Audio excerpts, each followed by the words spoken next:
আমি কাঁচা ঘাস খাওয়াই, ভুসি খাওয়াই, আর এই যে খুদের ভাত টাত খাওয়াই। তো আপনার গরু রাজা এবং বাদশার কেমন করে মাংস হবে বলে আপনি ধারণা করেন? 2-12 মণ। ঈদুল আজহা উপলক্ষে আপনার কুরবানির পছন্দের গরুটি কিনবেন গৃহস্থের কাছ থেকে। আজকে আমরা উপস্থিত হয়েছি রাজা এবং বাদশাকে কেন্দ্র করে। রাজা আর বাদশা ভাববেন না যে এটা আবার কোন দেশের জমিদার, কোন দেশের রাজা বাদশা, আসলে তা নয়। স্নেহ, মায়া, মমতা এবং ভালোবাসা দিয়ে এই রাজা আর বাদশাকে লালন পালন করেছে আমাদের এই মুস্তফা কাকা। উনি কিন্তু অনেক যত্ন সহকারে কোনো হাইব্রিড, কোনো মোটা তাজাকরণের কোনো ইনজেকশন উনি কিন্তু ইউজ করে না, কারণ দেশি ঘাসের দেশি তত্ত্বাবধানে আজকের এই গরু। সম্মানিত প্রিয় দর্শক, আপনারা দেখতে পাচ্ছেন, দেখেন এই হলো রাজা এবং হলো বাদশাহ। রাজা এবং বাদশাহ দুইটাই। আপনি একটু এদিকে আসেন, আপনি একটু এদিকে আসেন, গরুটা এদিকে আসেন, এদিকে আসেন। এই দেখেন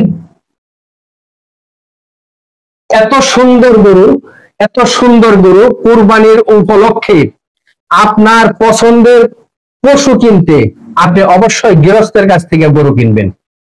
আপনি হাটের জোর ঝামেলার থেকে বাঁচতে, আপনি হাটের পেরেশানি থেকে বাঁচতে, এবং কোনটার মধ্যে মোটা তাজাকরণ ইনজেকশন পুশ করছে আপনি কিন্তু জানেন না, আপনি বলতেও পারবেন না। তাই আপনি হাতি গৃহস্থ তাদের হাত থেকে পশু কিনতেই, গরু কিনতেই আপনি আমাদের এই ভিডিওকে লক্ষ্য করে আপনি উপস্থিত হতে পারেন।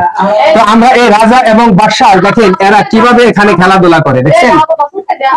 দেখেন এই রাজা এবং এই বাদশার তত্ত্বাবধানে এই দুইটা লোক সবসময় অক্লান্ত পরিশ্রম করে থাকে। আমরা তাদের সাথে কথা বলবো। তো আপনি যদি আপনার নামটা একটু বলেন আগে। মোহাম্মদ গোলাম মুস্তাফা। আচ্ছা, আপনি তো এই গরু কতদিন যাবত এই গরুগুলা পালতেছেন? আপনি 1 বছর। 1 বছর।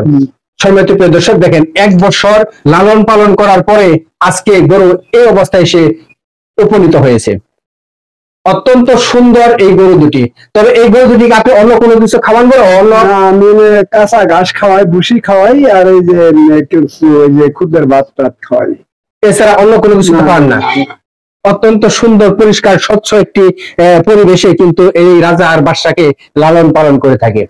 তো আপনি এই গরু দুটা করে বিক্রি করবেন আপনি আসলে ঈদ উপলক্ষে? জি জি।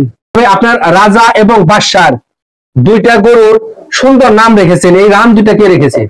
নাম দুটা রাখছে যে আমার মেয়ে। তো আপনার গরু রাজা এবং বাদশার কেমন করে মাংস হবে বলে আপনি ধারণা করেন? 2-12 মণ। 6 মণ করে। জি। তো একটা ছোট, একটা একটু বড়, প্রায় কাছাকাছি বলা যায়। তবে এক খামারির আশা যে কমপক্ষে 12 মণ মাংস হবে। তাই আপনারা গরু কিনতে আপনারা অবশ্যই যোগাযোগ করবেন। আমরা কমেন্টস বক্সে নাম্বার দিয়ে দেবো, সেই নাম্বারে যোগাযোগ করবেন। থাকবেন, সুস্থ থাকবেন এবং সুন্দর থাকবেন।